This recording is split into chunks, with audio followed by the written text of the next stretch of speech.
Reçu au palais du Kremlin dans la soirée du mercredi, le président Denis Sassou Nguesso a d'abord échangé en tête-à-tête avec son homologue russe Vladimir Poutine sur des sujets d'intérêt commun. Ensuite, à la tête des délégations respectives, les deux dirigeants ont élargi leur échange en bilatéral. Séance au cours de laquelle Vladimir Poutine et Denis Sassou Nguesso ont prononcé des allocutions axées sur l'exponentielle coopération bilatérale. Souhaitant la bienvenue à son invité de marque, dans son propos liminaire, le président de la Fédération de Russie a reconnu et rappelé le rôle très significatif joué par Brazzaville dans la guerre de 1945. Brazzaville érigée à l'époque en quartier général de Charles de Gaulle.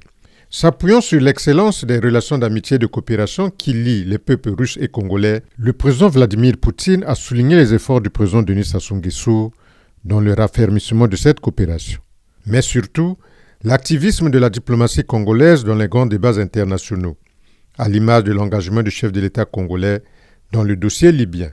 Dans le contexte de la célébration des événements solennels à l'occasion de la grande victoire, nous savons qu'en 1940-1943, dans votre capitale actuelle, à Brazzaville, le mouvement anti-hitlérien, la France libre, c'était le président futur de la France, M. Charles de Gaulle, qui a fondé ce mouvement et le quartier général s'est trouvé à Brazzaville et nous savons que les Congolais avaient soutenu activement ces activités. Votre participation aux événements consacrés à la grande victoire fait preuve du bon caractère de nos relations basées sur l'amitié et le respect mutuel. L'année dernière, nous avons célébré le 60e anniversaire de l'établissement de relations diplomatiques entre nos deux pays. Nous apprécions, Monsieur le Président, le fait que vous accordez une attention particulière au développement de nos relations. Vous avez visité notre pays plusieurs fois pendant l'Union soviétique et